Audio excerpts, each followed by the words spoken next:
साल 1963 में तुर्की के कैपाडोकिया क्षेत्र के एक शांत कस्बे में एक आदमी अपने घर की मरम्मत कर रहा था। उसका मकसद बस इतना था कि दीवार तोड़कर थोड़ा अतिरिक्त स्थान बना लिया जाए, लेकिन उसे बिल्कुल अंदाजा नहीं था कि उसकी ये साधारण सी कोशिश कुछ ही पलों में इतिहास के सबसे हैरान कर देने वाले रहस्यों में से एक का दरवाजा खोलने वाली है। जैसे ही हथौड़े की एक जोरदार चोट दीवार पर पड़ी, ठोस पत्थर के पीछे से अजीब सा खोखलापन महसूस हुआ। ये आवाज किसी सामान्य दीवार जैसी नहीं थी। शक होने पर उसने दीवार को थोड़ा और तोड़ा और तभी सामने अंधेरे में नीचे उतरती पत्थर की सीढ़ियां दिखाई दी। मानो जमीन के नीचे कोई छिपी हुई दुनिया सदियों से खोजे जाने का इंतजार कर रही हो। जब यह खबर स्थानीय प्रशासन और पुरातत्व विशेषज्ञों तक पहुंची और व्यवस्थित तरीके से नीचे की संरचना का सर्वेक्षण शुरू हुआ, तो धीरे धीरे जो तस्वीर सामने आई उसने इतिहासकारों को चौंका दिया। ये कोई बेतरतीब खुदी हुई गुफा नहीं थी, बल्कि एक अत्यंत सुव्यवस्थित बहुस्तरीय भूमिगत शहर था, जिसकी योजना, संरचना और उपयोगिता ये संकेत दे रही थी कि इसे घबराहट में नहीं, बल्कि लंबे समय की रणनीतिक सोच के साथ तैयार किया गया था। माप और खुदाई से पता चला कि ये भूमिगत नगर लगभग 60 मीटर से अधिक गहराई तक फैला हुआ है और इसमें कम से कम 18 अलग अलग स्तर पहचाने जा चुके हैं, जिनमें से हर स्तर का अपना स्पष्ट उद्देश्य था। ऊपरी मंजिलों को मुख्य रूप से पशुओं के लिए अस्तबल के रूप में इस्तेमाल किया गया था, जो एक व्यावहारिक व्यवस्था थी, क्योंकि इससे जानवरों की गर्मी और गंध मानव आवास से अलग रहती थी। जबकि नीचे जाते ही संरचना धीरे धीरे एक पूर्ण मानवीय बस्ती का रूप ले लेती है। मध्य स्तरों पर छोटे छोटे रहने के कमरे, सामूहिक रसोई घर, अनाज भंडार, वाइन और तेल के भंडारण कक्ष तथा बड़े सामुदायिक हॉल बनाए गए थे, जो ये स्पष्ट करते हैं कि यहाँ रहने वाले लोग केवल छिपने नहीं, बल्कि संगठित सामाजिक जीवन बनाए रखने की तैयारी में थे। पत्थर की दीवारों में बने दीपक रखने के खांचे, भोजन भंडारण की योजनाबद्ध जगहें और आपस में जुड़े गलियारे इस बात का प्रमाण देते हैं कि ये निर्माण किसी जल्दबाजी का परिणाम नहीं, बल्कि सुविचारित इंजीनियरिंग का उदाहरण था। जैसे जैसे शहर गहराई में उतरता है, उसकी प्रकृति और अधिक नियंत्रित और सुरक्षित होती जाती है, जहां धार्मिक कक्ष, विशेष भंडारण क्षेत्र और सीमित प्रवेश वाले गलियारे दिखाई देते हैं। ये पूरा ढांचा मिलकर बताता है कि डेरिनकुयू अंडरग्राउंड सिटी केवल अस्थायी शरण स्थल नहीं था, बल्कि ऐसा भूमिगत नगर था जहां हजारों लोग लंबे समय तक रह सकते थे और कई शोधकर्ताओं के अनुसार यहां लगभग 20,000 लोगों के रहने की क्षमता रही होगी, वो भी उनके पशुओं और आवश्यक संसाधनों के साथ। इतनी गहराई में जीवन बनाए रखना अपने आप में एक चुनौती है, क्योंकि सीमित हवा और बंद वातावरण में कुछ ही समय में घुटन महसूस होने लगती है। लेकिन डेरिनकुयू की सबसे चौंकाने वाली विशेषताओं में उसकी उन्नत वेंटिलेशन प्रणाली शामिल है। पूरे शहर में दर्जनों ऊर्ध्वाधर वेंटिलेशन शाफ्ट बनाए गए थे, जो सतह तक खुलते थे और प्राकृतिक वायु प्रवाह के सिद्धांत पर काम करते थे, जिससे ताज़ी हवा नीचे तक पहुंचती रहती थी और भीतर की बासी हवा स्वतः बाहर निकलती रहती थी।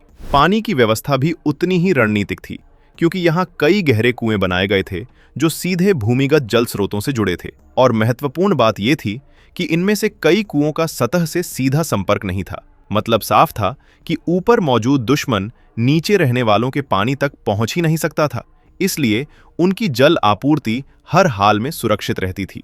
और ये एक ऐसा सुरक्षा केंद्रित डिजाइन था जो इस पूरे निर्माण के पीछे छिपी गहरी रणनीतिक सोच को उजागर करता है।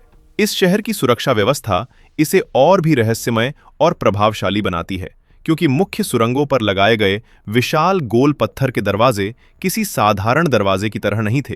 इनका वजन सैकड़ों किलोग्राम तक आंका गया है और इन्हें इस तरह तराशा गया था कि अंदर से एक व्यक्ति इन्हें लुढ़काकर रास्ता पूरी तरह बंद कर सकता था, जबकि बाहर से इन्हें हटाना बेहद कठिन था।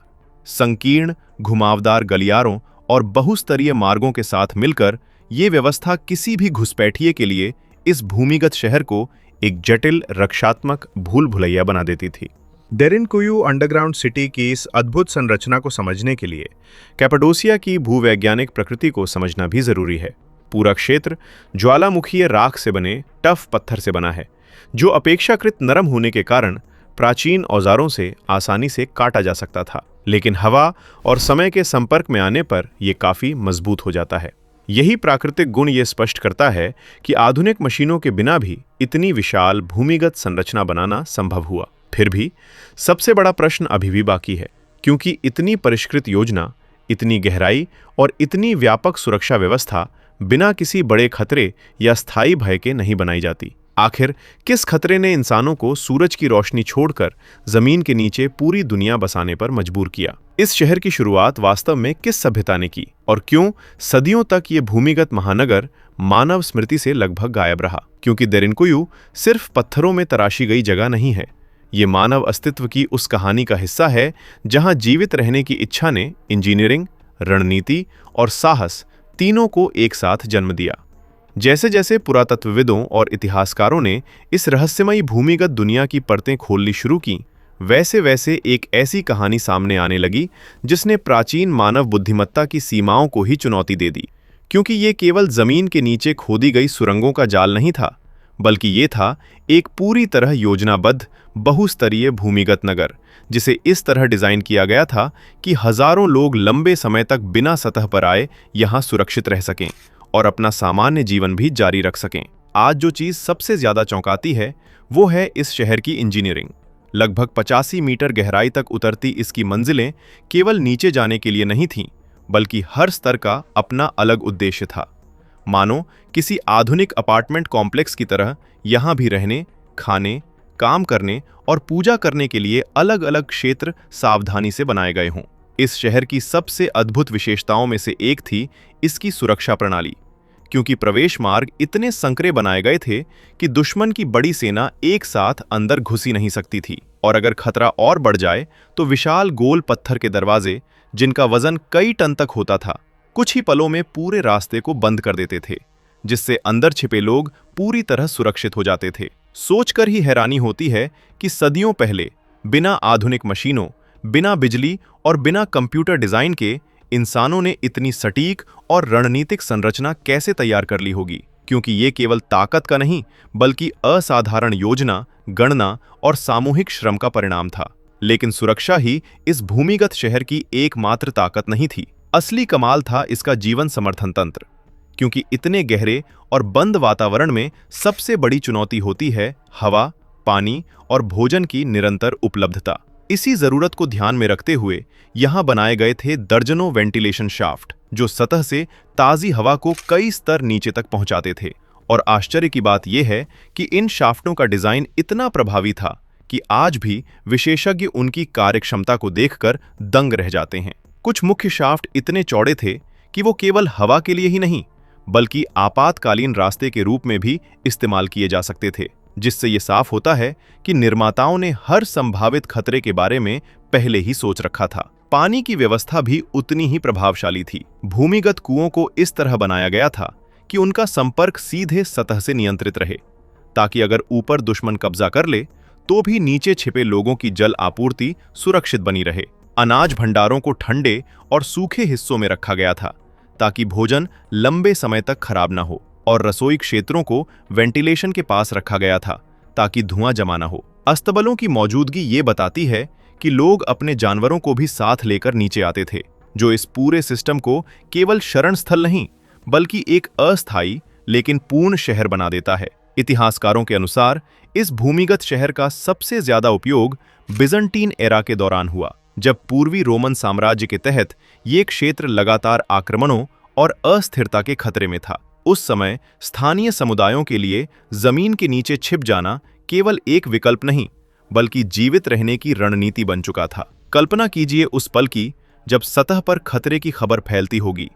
लोग जल्दी जल्दी अपने जरूरी सामान समेटते होंगे, बच्चों और बुजुर्गों को साथ लेकर इन संकरी सुरंगों से नीचे उतरते होंगे, और फिर भारी पत्थर के दरवाजे धीरे धीरे घूमकर पूरी दुनिया से उनका संपर्क काट देते होंगे।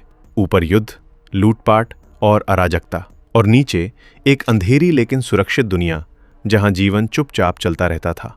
जैसे जैसे आगे की खोजें हुईं, ये भी सामने आया कि देरिनकुयू अंडरग्राउंड सिटी अकेला शहर नहीं था। ये भूमिगत संरचना कप्पाडोसिया क्षेत्र में स्थित है, जो तुर्की के मध्य भाग में एक ऐतिहासिक और भूवैज्ञानिक रूप से अनूठा इलाका है, प्रसिद्ध अपने ज्वालामुखीय टफ पत्थर और चट्टानों में उकेरी गई प्राचीन बस्तियों के लिए। इस क्षेत्र के नीचे कई और छोटे बड़े भूमिगत नेटवर्क मौजूद हैं, और कुछ सुरंगें तो पास के दूसरे भूमिगत शहरों से जुड़ी हुई भी मानी जाती हैं, जिससे ये संभावना और भी रोमांचक हो जाती है कि पूरा इलाका कभी एक विशाल भूमिगत रक्षा प्रणाली का हिस्सा रहा हो। हालांकि इन कनेक्शनों पर अभी भी शोध जारी है, लेकिन जो कुछ अब तक सामने आया है वही मानव इतिहास के सबसे चौंकाने वाले अध्यायों में से एक माना जाता है। आज के समय में जब आधुनिक शहरों को बनाने में अत्याधुनिक तकनीक, भारी मशीनें और डिजिटल प्लानिंग की जरूरत पड़ती है, तब हजारों साल पुरानी ये संरचना हमें मजबूर करती है ये सोचने पर कि प्राचीन सभ्यताओं की क्षमताओं को हमने शायद हमेशा कम आंका है। ये शहर केवल पत्थरों का ढेर नहीं है, बल्कि ये उस दौर के लोगों की दूरदर्शिता, सामूहिक संगठन और जीवित रहने की जिद का जीवंत प्रमाण है, जो हर चुनौती के बावजूद हार मानने को तैयार नहीं थे। जब देरिनकुयु अंडरग्राउंड सिटी जैसी भूमिगत सिटी इतनी रणनीतिक और सुरक्षित बनाई जा सकती थी, तो क्या आज की दुनिया में भी कहीं कोई ऐसी छिपी हुई जगह हो सकती है जिसके बारे में हमें अब तक पता ही ना हो? नीचे कमेंट में अपनी राय जरूर बताएं। जाने से पहले वीडियो को लाइक करें, शेयर करें और ऐसी ही और वीडियोस के लिए हमारे YouTube चैनल फैक्टॉइड फैक्ट्स को सब्सक्राइब करें और सभी अपडेट्स के लिए बेल नोटिफिकेशन ऑल पर सेट करें।